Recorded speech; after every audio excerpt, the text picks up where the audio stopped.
Lights, camera, action is more than just about production in the fashion world, but it takes one creative visionary to bring everything to life, and you have to have the right team. This next pioneer in fashion here in the Dallas, Texas area, he is taking the area by storm, from developing models, producing runway shows, and I have Mr. Willie Johnson of J3 Productions.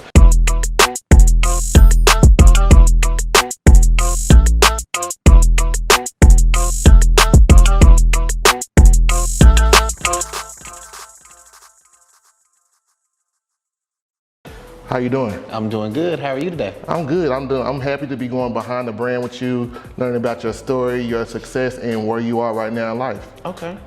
So yeah, you are from Dallas, Mr. South Oak Cliff himself. Yes. Class of '93. So, you know, since you're from Dallas, you know, the first week of school, you know, it's always kind of like known as the fashion show, the fashion week. You want to see what new fits everybody got, what new shoes are. Were you the type that like, okay, I'm gonna save my best to the third day? Well, when it came to fashion when I was in high school, what's crazy is I actually got top best dressed, but I'm not gonna lie, I came from a poor family. We were poor. So my clothes were all hand-me-downs, and I redid everything so they could fit me, because when people would give me stuff, my arms were too long. I was the awkward 14-year-old. I had to grow into my teeth and into my head. So I had to, you know, if we had hand-me-downs, I was like making sure the pants were stretched long enough so they could fit me, or if they looked like they were flooding, I just roll them up at the bottom. And my mom could afford to buy me 3 days worth of new clothes. So I would always say I would wear my best outfit every Friday for 3 Fridays in a row. And then the first 4 days was whatever was given to us.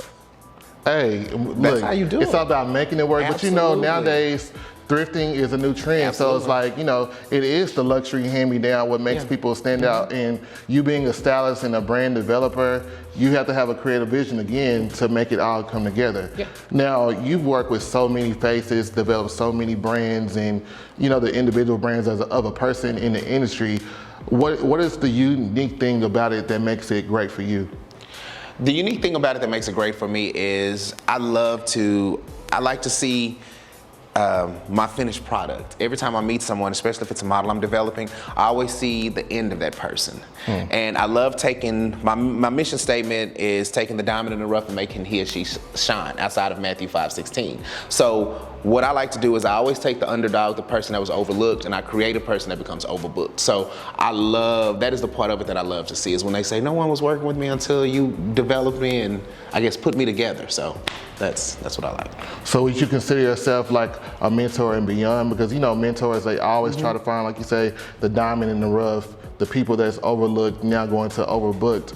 Now, what has like been one of your best prized possessions that you've saw in a model that they've come out on top as far as like in their career? Oh wow, that's been a lot of people I've had to touch. Well, one young lady, I started her career when she was 19. She's 22 now. She was kind of in the mix of just doing fashion show after fashion show, photo shoot after photo shoot, and so I got her placed with an agency in Dallas. The one thing I can say is she's one of the top working girls in the city. From runway to print. She's walked every major show. She's walked for Dolce & Gabbana, she's walked for Ferragamo, she's walked for Louis Vuitton, she's walked for all of the major brands. And right now she literally works 5 days a week as a model actress. That's all she does. That's amazing. Yes. So, you know, you place models with agents and agencies. So are you operating more so like a mothering agency and like as a co-partnership? It's a mother agent manager is what I call it, yeah. So what I do is I take the model, develop them, I reach out to the agent, I find out what they're looking for, I submit the photo. If they're interested, they'll say yes, and then we just kind of go from there. Now, you've produced a lot of charity events along the way in Dallas, like so many probably to name. You have probably this long resume. Now, what was one of the best productions or hands-on creative experiences that you actually created yourself, probably like took it from ground zero to 100? Oh wow, again, that's another good one. It was, we're actually bringing it back again. It was a jewelry design competition called AIN, which stood for Accessories in the Nude, no nudity. It was a jewelry design competition, and it was created by my good friend Miko Kraut.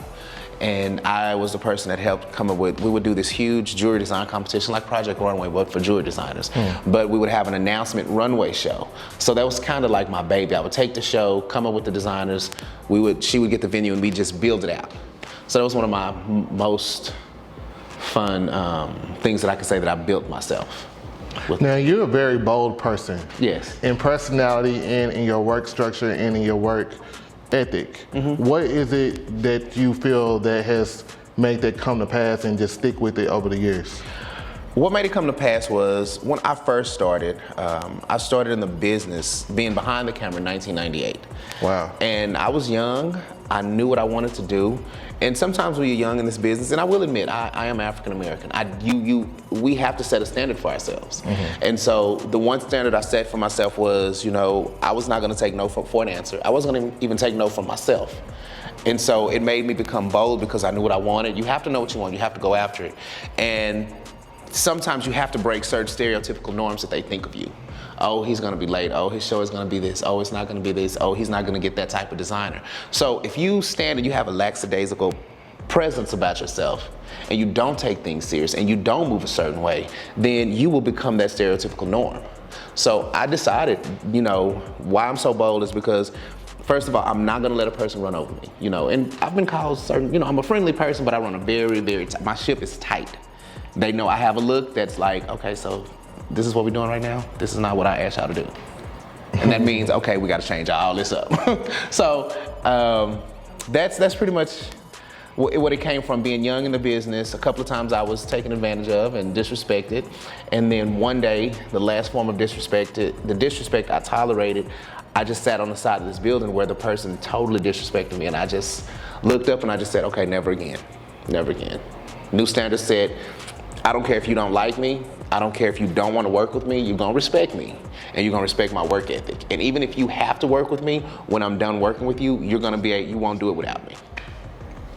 Won't do it without him. Although it takes a team, but you ain't gonna do it without him. Yes. So how important is vision to you when establishing your team? What is like the top 3 things anybody that's working around Willie Johnson must have on a day on set? It's so funny you say that, because vision is one of the top tier things in making sure when you're an entrepreneur, even if you have a job, your vision is always going to determine your level of success. Right. Because as far as you can see is as far as you can go. So my things that I'm looking for when I'm bringing people, when I'm vetting people, is I look at how you work.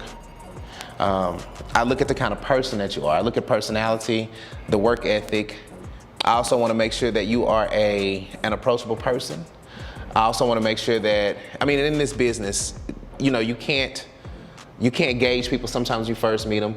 I like to make sure that someone is trustworthy. Like, I should be able to bring you somewhere and you not try to go behind my back and say, well, I can do this better than Willie. Or can you call me if Willie's not available? Which I've already had that happen. And again, that goes back to me setting a standard for myself. Anyone that could take a client from me, they can have it, because the way I work with my clients, no one is gonna do what I do. And I've had that happen, and my clients have literally said, no, we're good with Willie, we're good on you. You won't do it like him. So, different personalities, like you said, approachable. You deal with so many models and so many ethnicities. How has it been walking into agencies trying to make them believe in the vision you see of developing a talent?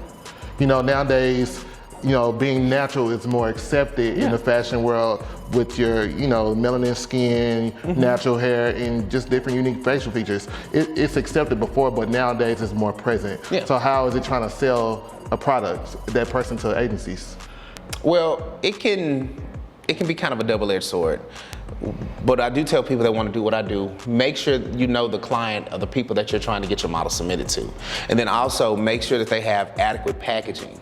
A lot of times you get told no when you go to agencies because you might not have the right photos, you might not have the right digitals, you might not have this. So sometimes, regardless of your ethnicity, if you can show up, and they might be hesitant, but if you show up anywhere with a great product and great presentation, you will not be denied. Even if they try to resist, they still won't be able to deny it. A lot of people that resisted me when I first started are now my clients. So what do you enjoy more, being behind the camera, creating productions, developing models? Because there's so many different avenues and so many different ways to go about it. Which one do you enjoy most? I don't know, because I love it all. I love it all. I love developing the model because I love helping people. That's kind of my mission. That's my ministry, is what I call it. And then I love production because I love being able to, again, it allows me to help people because I can give someone an opportunity to showcase as a makeup artist, hairstylist backstage. It can be an aspiring designer that no one wants to work with, because sometimes we get caught up on names, and if we don't know about that person, we'll automatically assume that they're not doing anything. So if I have a platform, that gives me a platform to say, just say you have a brand, no one knows you, then I can say, hey, I want you to be a part of my production. That also gives me an opportunity to groom you, because I might see some things you need to work on, and I say, hey, try this, try that, try this, let's do this, and let's present it. And then that way your career will go somewhere. So that's what I love. It's kind So what do you think probably, a lot of, people can, like you say, approachable and misconceptions. What do you think probably maybe people might have the biggest misconception about you? I've heard, it's kind of all over the place. Some people say they heard that I was not real friendly. I've heard he'll only talk to you if you're this way or this person, and actually it's not really the case. I'm pretty approachable. I think. You can't run up my space. I got a little square that you can't walk past, but I'm pretty approachable. But sometimes it goes with boundaries. Like, I've had people, like, where I'm out eating and people literally walk up to me while I'm in brunch with my friends and just try to have a full-on fashion conversation. And I'm like, hey, can I just give you my number and you call me later? But then it goes back to, I tried to talk to him and he was rude to me. Or you didn't respect the boundary. Yeah, like, hey, can I get you my information? Stuff like that. Right. Or I've had people that said, they tried to speak to me at a fashion show one time and I didn't really acknowledge them. And I'm like, was it a show I was producing? And they were like, well, yeah. I was like, dude, I don't acknowledge nobody when I'm in producer mode. Like, I'm trying to get a show going. I can't stop and talk to you for 20 minutes out of my show, So right. It's things like that. So you work with so many brands again. What would be one brand that you haven't worked with that you would love to? Ooh, that is a lot. Let's see. One of my favorite brands, I can't say it because I work with that brand. I love luxury comfort, so I love brands like James Purse. I would love to work with the brand Vince again. I've worked with them once before. It was a great brand. So yeah. But it's honestly, I have so many, my brain literally goes in about 50 different directions at once. So it's like, it could be like 60 brands in front of me right now. I'm like, well, I want to work with all of them now, so I don't have a specific like brand. Now, it's a lot of models, they always, I've had people approach me, and I'm sure you probably had the same thing. I want to jump into the industry, I don't know where to start. Like, what are some of the key things you think models miss out on that they should know going into it? Oh, wow. We could talk about that all day. The one thing that models miss out on when they get into this business is, first of all, it is a business. Right. That's the main thing. You have to realize anything you do, like, especially like this, is a business. And when I first started, we didn't have Instagram and social media. Social media is a beautiful tool, but it has also ruined the value of the industry, because everyone thinks it's instant. So they get on Instagram and they'll do a couple of selfies, they get some likes and a couple of hashtags, and in their mind they've arrived. And the photo shoots you do on Instagram, the makeup you see on Instagram, and the hairstyles you do for those photo shoots that you can post that'll get you the oohs and ahs, a lot of times those are not even industry oriented, because what the Instagram version of the industry is, when you get into the real business side of the industry, totally different, night and day. And so the biggest misconception a lot of models get, and a lot of times creatives get, and sometimes I hate to say it, my creatives of color, is we get so caught up on just doing it for the social media side that we don't understand the business side. Like building a good style kit or model, model's portfolio. And even now with models, like realizing you're not supposed to go anywhere with heavy makeup and those long lashes and those crazy fingernails. With not the blinds, not the blinds. No, you're not supposed to wear those. Stuff like that. Every time I hear a model, they say the words, I'm working on my portfolio. Well, what part, how long are you gonna work on it? Like, what are you doing? Like, and in reality is, you don't even really have to have a true portfolio to go to an agency, you need great digitals. If you can take great digitals, submit those, that's what agencies want to see. You can submit book. The first thing an agent is going to say is, do they have digitals? So explain digitals for people that still not up to par with that actual term and they're getting confused with like photo shoot. Okay. Digitals are unedited photos where a model basically has no makeup. Normally, if it's a female, she has on like a black tank top, dark jeans, or also a two-piece black swimsuit, hair's in a ponytail, she's moving, you know, she poses, but it's nothing edited. Like, it is the rawest of the raw. Fellas, same thing, fitted jeans, tank top, t-shirt, no shirt, sometimes boxer briefs, and they're just kind of posing. It can be like a little mini photo shoot. And I tell every model, and this is if you don't get it, Google model digitals. That's all you have to do is Google model digitals. And that is what people get. Like I have a model, he's with Next Models Worldwide. Well, he was up for 2 jobs. He has a huge portfolio that's on their site. Every 2 weeks, his agents say, hey, can you send me updated digitals? He has an audition, send digitals. So that's really what models are needing. And then they'll request a book. Now, I'm sure you get booked a lot, of course. Now, when working with different photographers and someone wants to bring you in as the head creative director behind the whole vision of the concept, how important is the chemistry between you and the photographer to make sure that is captured? Oh, it is extremely important. And that's where it goes back into it being a business. Even if you might not feel the photographer, you still have to treat it as a business, you know, but it's important that you guys have good chemistry. And normally what I tell people, especially stylists, you know, like myself, is a lot of times your photographer is the head man in charge. Don't let your creative ego cost you a client, especially if it's not a collaborative shoot. Just say it's a true client shoot. If they don't like what you're doing, just, okay, move it to the back. What about this? Don't like that one? Okay, cool. What about this? Oh, I like that. Okay, me too. You have to be able to do it like that. Now, what is one of the things you've learned as a stylist starting when you started to now in the times of changing and approaching clients, being able to pull looks and where time you probably wasn't able to? What are some of the strategies and tools you've learned within going through the process? One of the strategies I've learned is, again, it always goes back to treat it like a business. You know, if you're gonna go pull clothes, you know, try your best to be there on time. Don't go in a lot of stores and showrooms making demands.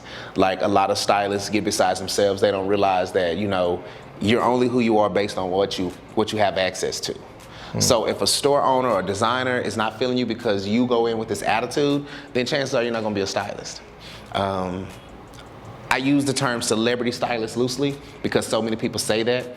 Sometimes when you're too busy trying to be the celebrity, you forget that you have a business and you start trying to adopt the role of the people that you're working with. So a lot of the things that I've learned is like, you know, make sure you're on time. As a stylist, do what you can to have everything returned within 24 to 48 hours. If you cannot get it back within that time frame, call your store, your showroom, and let them know that you are running late. On the business side, get insurance. I have stylist insurance that covers me up to like $20,000 or $30,000 worth of merchandise. You know, make sure you have stuff like that. As a stylist, get an adequate kit. Also, another thing about this industry, and this is life period, understand humility. It's okay to assist. I would tell the stylist in a minute, if you've never really been on a big production, go in as an assistant and take mental notes on what to do. That's how you build your business. Because sometimes I've been on sets where I've been the assistant, and sometimes you just don't want to be lead because it's like a crazy situation that happens, and the lead stylist is, you're like, oh my God, I'm so glad I'm not you right now. Let me go dress the people, and you worry about the script and stuff. So it's just things like that I've learned. So what is your favorite era of fashion? Ooh, I love anything from the 20s to like the 60s. That is my favorite period. I love anything like that. And then I have a little bit of the 80s. Some of the 80s is kind of my... Yes, I'm 80s, baby. 80s is my jam. I love the 80s. I like 80s. 80s to mid-90s wardrobe was what I liked. So now, before we get out of here, before we wrap it up, now, this is something I feel like it strongly needs to be discussed. Okay, you started out, right? So I'm sure you did a lot of volunteer work. Yeah. But at what point in your career did you make people recognize your value? Ooh, The price tag. It was a couple of years afterwards. And even still, you know, I tell everyone, you know, of course I make a day rate, my models get paid, I get paid stuff. You should never stop building your resume though. So it was like a couple of years after I started doing it for free that I started getting paid to do it. And then once I got signed to an agency that repped me as a stylist, then I started making the production day rates. But on the flip side, I do tell people that because that's another thing about the industry now that social media has kind of messed up. It makes everybody think that they can just start off tomorrow as a millionaire. And no one in this business does that, the real side of it. So it came about 3 or 4 years later. I started when I was 23, and when I was like 26 is when I really started getting paid to do photo shoots. And then once I did that and I built my book and I started going out, I still to this day, if it's a good project, I will jump on it because no matter how good you are, how much money you make, if you're not constantly working to build your resume or you're not constantly on a set, because the industry changes daily. You might be real hot on Monday and Tuesday ain't nobody gonna know you. You know, it's always new photographers, it's always new stylists. So you have to keep yourself relevant. Like I do a lot of, sometimes I just do testing, and what that does, that just keeps my speed up. So when I book a big project, I'm so used to being on a set that I knock stuff out faster than the person that might work once a week or twice a week because they're waiting on you to give them, you know, a couple $100s to show up for a shoot. Whereas my speed, you know, like I even jumped in and dressed some models last week because some people were not last week, I'm sorry, at one show, and they were like, how do you move so fast? And I was like, well, I've dressed for years, so I just knew how to get I could dress almost three people at one time. So you just have to be constant. You can get paid, but you have to be, in this industry, you have to be willing to constantly keep your resume going and keep yourself fresh, you know, and just keep that why going. So where do you see J3 Productions in like the next year? The next year, I see J3 Productions growing. I'm in the process of getting my office. I eventually would like for J3 Productions in about a year or so. I would love to have a school. You know, J3 Productions Model Academy. That is the vision that I'm seeing. So everywhere I go, even like places like this, I'm looking like, oh, this would be a cool office. This would be a cool school. Because I'm already visualizing it and speaking it so it can happen. All right, people, you heard it here first. We're behind the brand with Mr. Willie Johnson of J3 Productions. Make sure you tell the people where can they follow you at. You can follow me on Instagram at J3Productions_, and also Willie Johnson 3, WILLIE JOHNSON 3. And we out. What's up, y'all? This is Willie Johnson. You have just now been tuned in to the man behind the brand.